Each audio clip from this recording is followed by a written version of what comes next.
Welcome back to the Sip2Tally podcast, and I'm here with the WCTV weekend sports editor, Kenny Morales. How you doing, Kenny?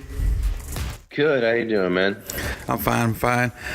Just to give a little background on you, where are you from originally? I'm from Fort Myes. So for those who don't know, it's like 2 hours down 75 south of Tampa. So Fort Myes, Cape Coral, Naples area. Okay, and the reason I'm familiar with that because I'm a huge Dion fan, and if I'm not mistaken, Dion is from North Fort Myes, right? Yeah, exactly right. Neon Dion. Actually, his school, which was it was about 20 minutes from where I grew up in Fort Myers. We had a couple kids from Fort Myers. The most recent one I can think of is Sammy Watkins. Oh, okay. He's from Fort Myers as well. He went to, I want to say, South Fort Myers, which I actually lived right next to, which is crazy. Okay.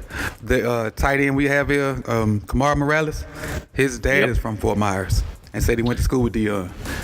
Yes, I've met Alan, Mr. Morales, a couple of times. I told him I watched Kamari play, and I've been hoping I can convince people that we're related, but so far no one believes it. I don't blame him because I am nowhere near athletic. And that leads me to my next question. Did you play any ball in high school?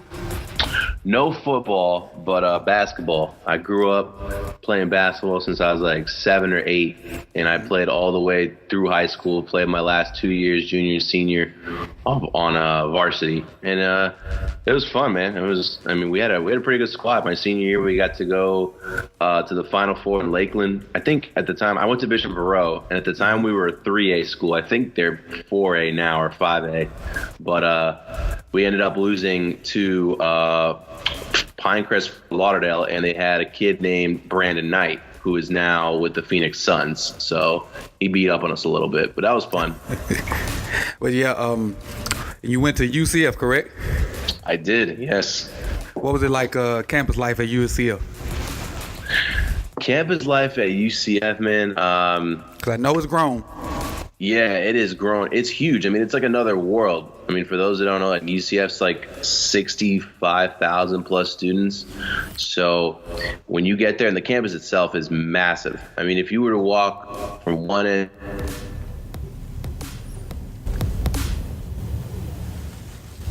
and there's everything there from, if you're living there in the dorms, you've got, places to buy groceries. You've got, places to get your hair cut. There's different types of restaurants. There's, there's multiple gyms. It's just really cool. I mean, it's just, and because of where it's located to and the amount of students you have, it's a really eclectic group, and it's just a very, it's like a melting pot. I saw people from all over the world, from all different religious backgrounds, political affiliations, and it's cool to get a chance to mingle and meet all those different types of people. Okay, and going back to basketball with this NBA, Final Four going on, basically, what do you think of the Celtics and the Cavs? Oh man, I feel bad for LeBron. I'm a LeBron fan, and I just feel like he's got to be like just counting down the days. Like, I can't wait to get out of here because there's not other than Kevin Love. There's no one else in that team can really do much to help him out. I mean, dude had a triple-double last night with 40 points, and they still lost by double digits. I mean, I know he can't put it all on his teammates, but there's really not much else he can do as a player. So I'm thinking the Celtics are probably going to take this series. Won't count Cleveland out yet because it was 2 games at Boston, but yeah, I think Cleveland's probably done, and I think LeBron's probably done in Cleveland. Right, and what I see is the Celtics playing as a team, and they have fresh legs in the fourth quarter, whereas LeBron doing the bulk of the work. And toward the end of the game, he's kind of worn out because he had 22 points in the first quarter. Yep. And so, let's go to the West with Golden State and Houston. Yeah, I think, Golden State, same kind of similar, almost, I don't want to say similar deal, but like. I do too. Yeah, Houston has to feel just absolutely, heartbroken after that game 1 loss, because, Harden played his mind out, and he played awesome. And they didn't play a bad game, Houston. It's just Golden State was great. And they played a slightly better game. And KD is just so frustratingly good on offense. I mean, I don't know what you can do to stop him. But I think, I like the Rockets in the series. I picked them before the series started just because I really like the team they have this year. And I thought, if you're going to beat Golden State at their game, you got to be able to shoot the three as well. And the Rockets are the one other team I've seen shoot the three just as well as the Warriors. So I think they'll be all right. I think they'll bounce back in this next game. But if not, if they lose their second home game, this one's already over. Most definitely. I feel the same way. And when you said something about it being similar, I feel as if Golden State plays as a team. Nobody really has a huge spurt and puts out just a tremendous amount of energy. But James Harden is had 25 solo attacks, something like that. Mm-hmm. And he's just wearing himself out. Because the first quarter, he had a monster quarter. So it's kind of the same as LeBron. Yeah. And I feel like if I'm Golden State, Harden can have 40. As long as those other guys have 10 and under, I'm good with that. Right, exactly. And that was the problem is like Harden got hit. Chris Paul had a pretty decent game, but no one else, like Eric Gordon was like probably going to win Sixth Man of the Year, kind of had a so-so game, and no one else really jumped out to me. So I was like, you're gonna need a little more than that.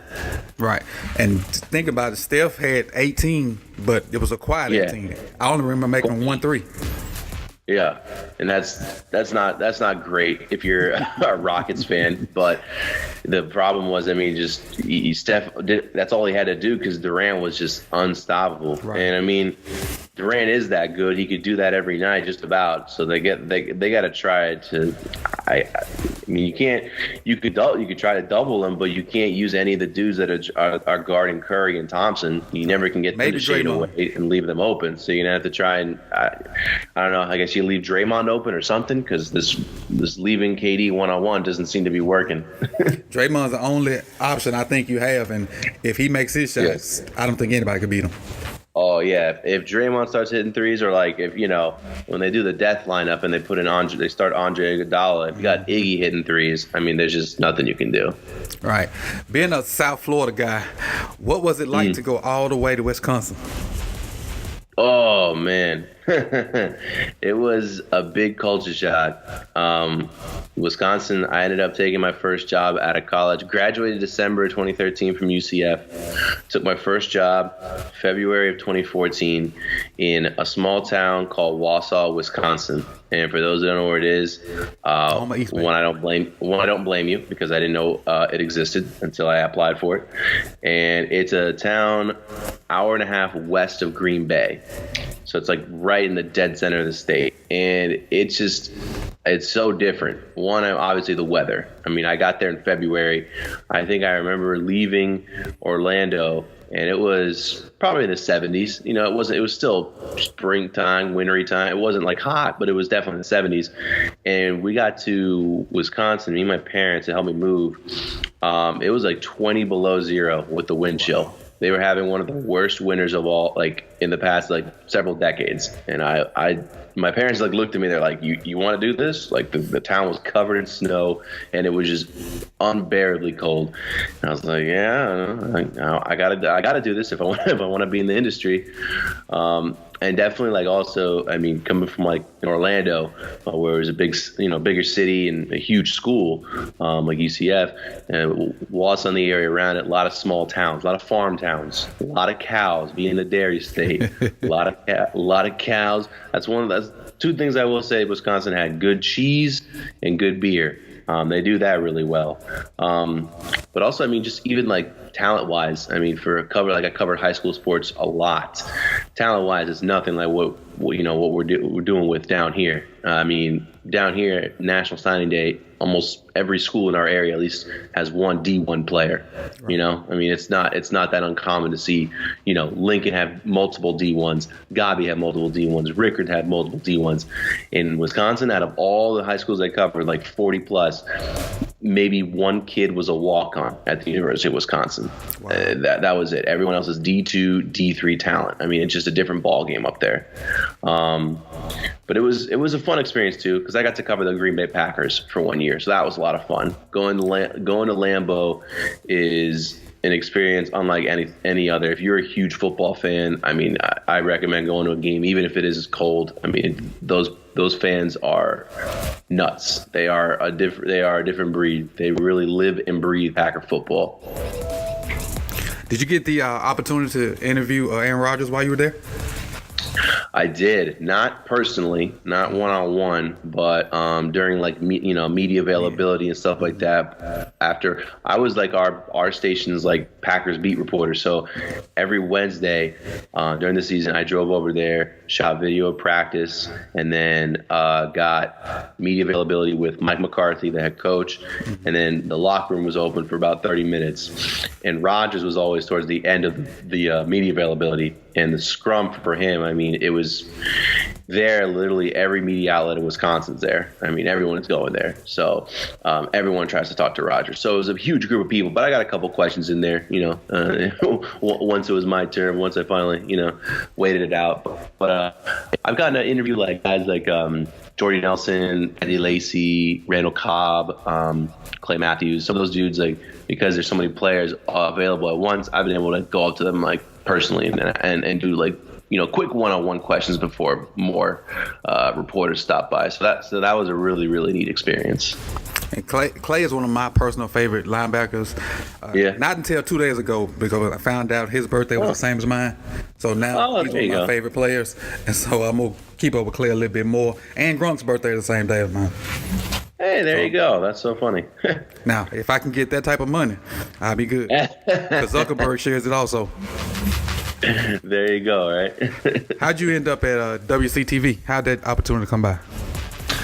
CTV actually came up right place, right time. I mean, so for the most part in this business, you end up signing a contract, kind of similar to like what players do, right? So the average contract in TV is like a 2 to 3 year deal.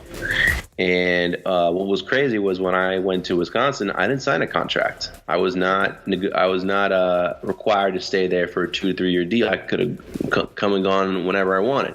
So I decided like around a year or so into it, I was like, you know what? I think I want to try and get back down south. This weather's too much. And I saw the job in Tally pop up. And it just so happened that I had, I think, 2 or 3 people at the time working at WCTV that I went to school with at UCF. I had classes with them. I knew them personally. And so I reached out to them and asked if they could put in a good word, and they did, thankfully. And it was kind of how it went, and I'm super grateful it worked out that way, because and then also it helped that at the time Asher Wildman, the old sports director, he's also a UCF alum, and he told me that was a big reason he hired me was because I was a UCF alum. So I was like, all right, I'll take it. So that's how I ended up landing it, and it just worked out great because I've honestly really, really enjoyed my time here at CTV and in Tallahassee. And I want to thank you for covering the high school kids here and the college kids here. And part of the reason I wanted to do this was to get a little more coverage on the high school kids. And I think I have a plan to do more of that in the fall. I got a couple of guys I'm going to collaborate with and awesome. Try to cover the multiple sports, because obviously on Friday I'll be with one team. Right.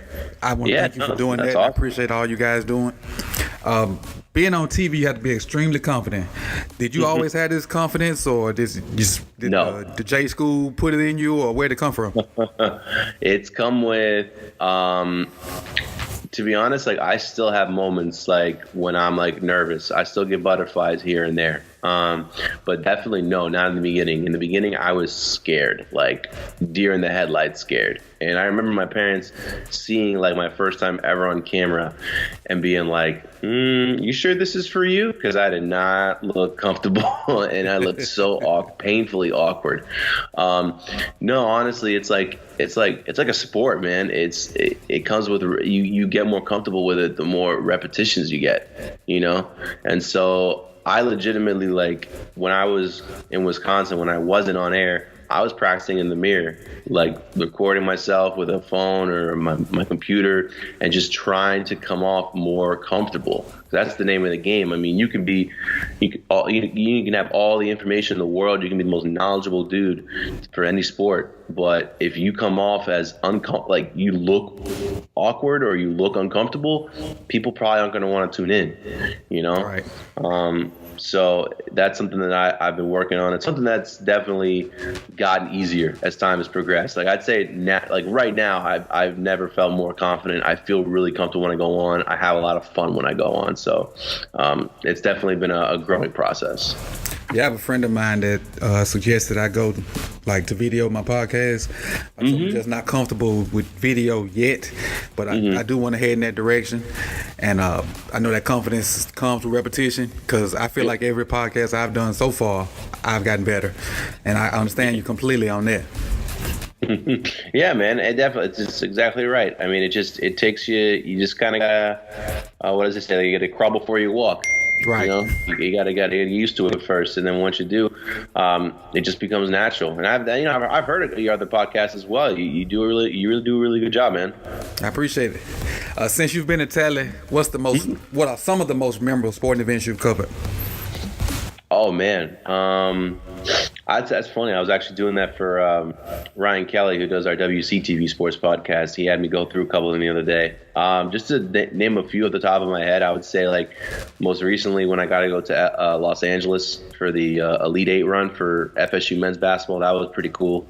Never, being an NBA fan, going to the Staples Center, seeing that in person was surreal. And I got to stay with my best friend who lives out there. He goes to med school out there, so it was cool to hang out with him for a little bit.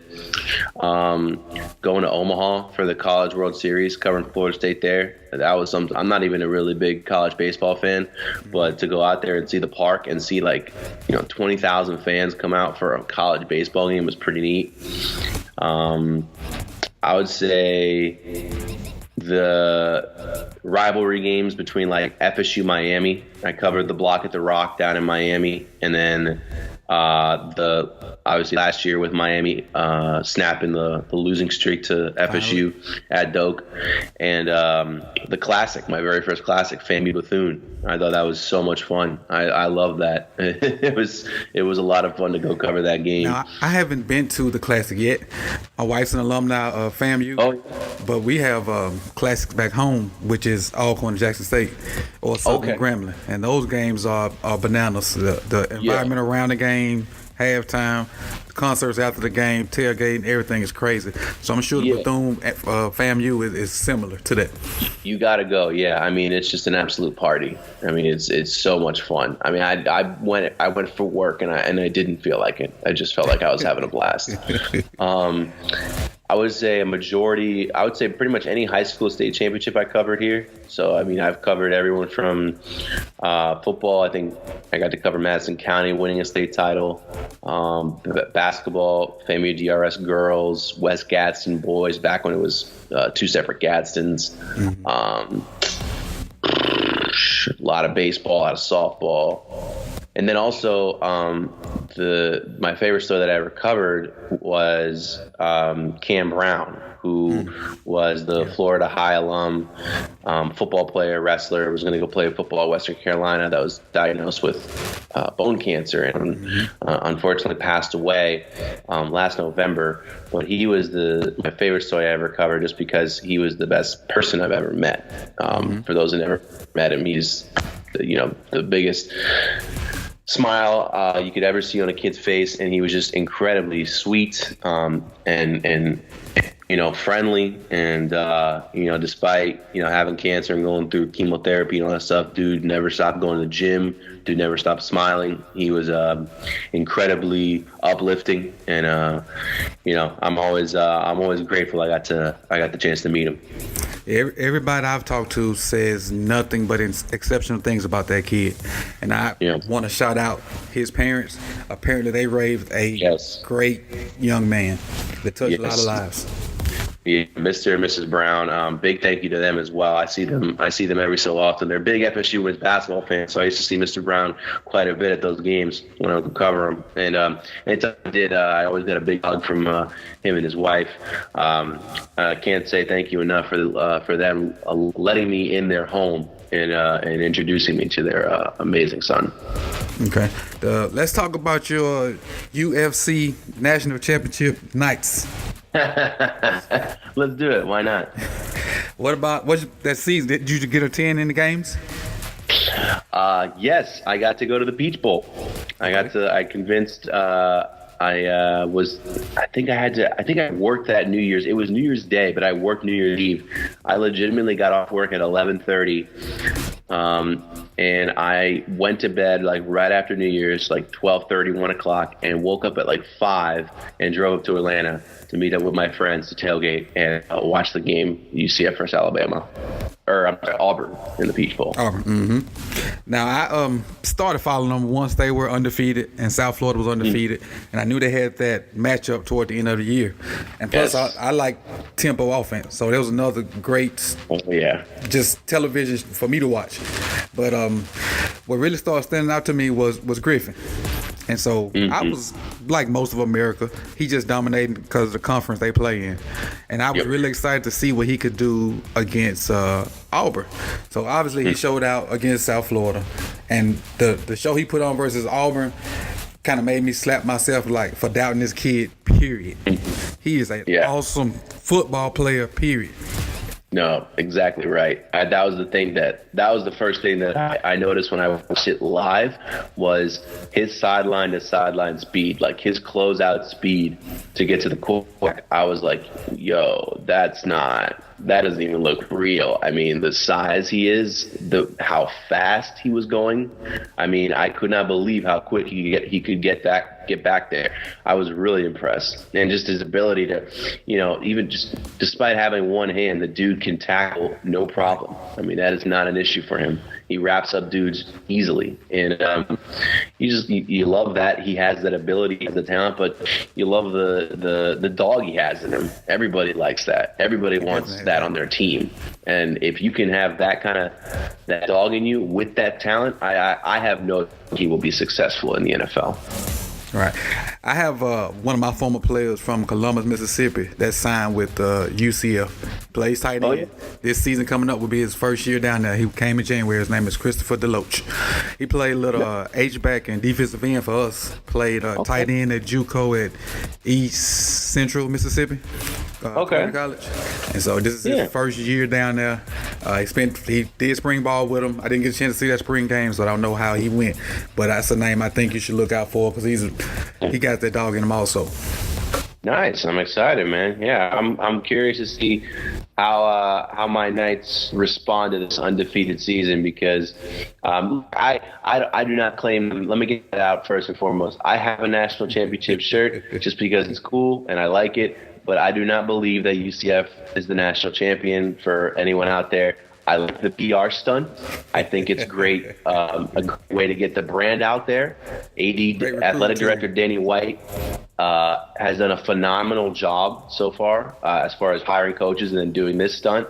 But I don't believe they're national champs. I think they had an amazing season. And I think at the very least, they drive the conversation forward as far as, possible playoff expansion or something like that. Because if UCF, their schedule isn't too bad this year. I mean, their biggest non-conference opponents are Pittsburgh, North Carolina, FAU. So it's nothing, that they can't. I feel like they could beat all three of those teams. And then their conference is not as good. This is going to probably take a step back in USF as well with them losing Quentin Flowers at quarterback. So, if UCF were to go undefeated again, could the college football playoff? I know you don't look at the past year, but could you really tell a team that's like 25-0 in 2 years, no, you're not good enough to make the playoff? That's a good point. I don't know. Where does J. Cole rank on your playlist right now? And the reason I ask this for people that don't know, Kenny did an entire segment with a bunch of J. Cole, KOD references. And so I'm assuming it's high on your playlist right now. It is. It's probably number one right now, just because no one else has come out with anything in the past couple of weeks. Mm-hmm. But even if something else had popped up, it would still be number one. I play KOD, I don't know, multiple times a day still, because KOD, the songs themselves that I'm listening to constantly on that album. KOD, ATM, Kevin's Heart. 1985, and there's one other one. I want to say it's called Friendship or Friends. I think it's called Friends.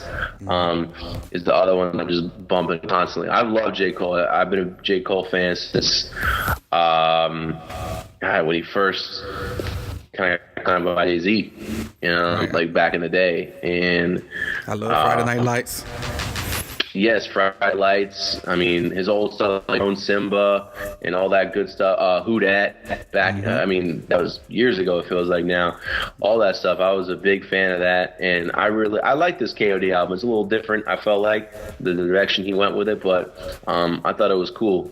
I liked it a lot, but I'm still waiting for. I think Drake is supposed to drop something later this summer. I'm a big Drake fan, and I'm excited to hear that. I hope Kendrick has another album coming here soon because I'm a huge Kendrick fan, and I'm gonna see what Kanye puts out. I have been a Kanye fan, not that much recently because I wasn't really a big Yeezus fan.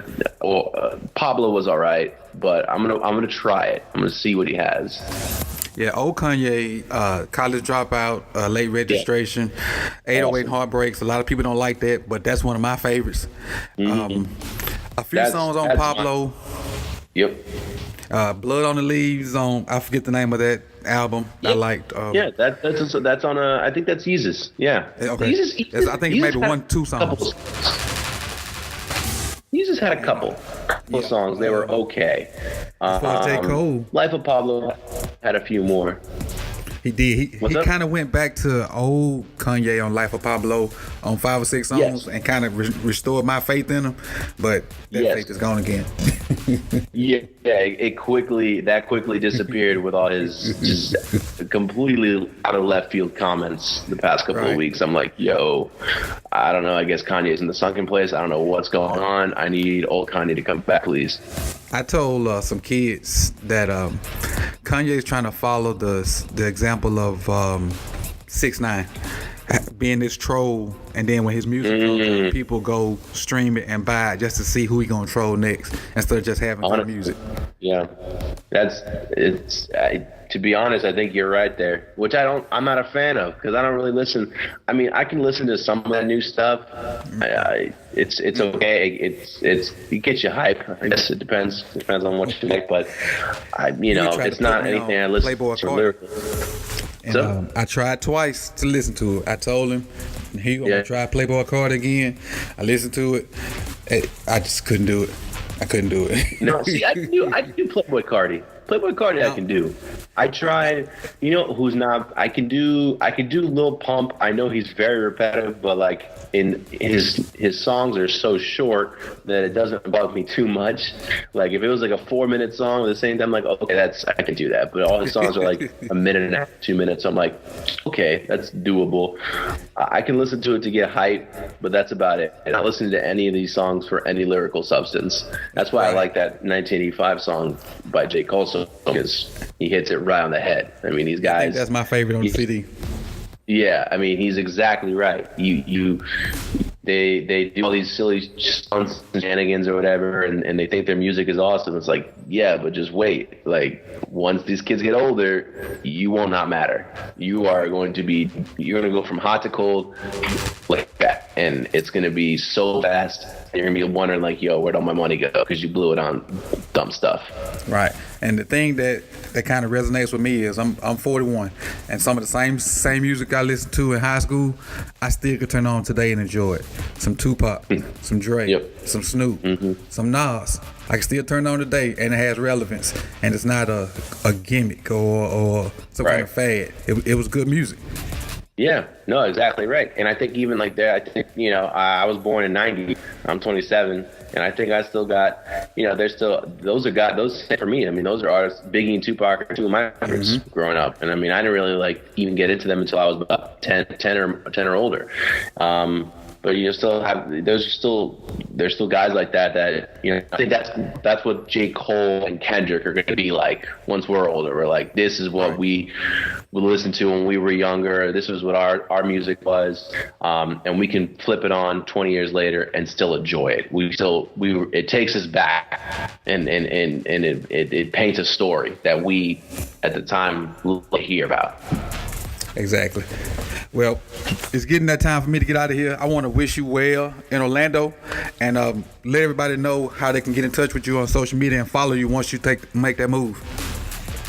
Hey, thanks, Coach. I appreciate it, man. Yeah, y'all can follow me Twitter and Instagram. Both of them are at Kenny Morales TV. And just big thank you again to you, Coach, everyone there at Lincoln, and all the high school coaches, fans, viewers, every area that I've met over the years. You made Tallahassee feel like home, and you made my job really, really fun. And I can't say thank you enough for that. And again, I appreciate you covering the high school sports. Your station in Orlando is getting a great guy, a hard worker, and I appreciate the things that you guys do. You, Posey, laid out, mentioned in the earlier podcast, Courtney Cronin, y'all do a lot for high school sports, and we appreciate it. Yeah, no problem, man. We love it, honestly, and y'all make our jobs easy, and y'all make our jobs fun. I thank you, kid.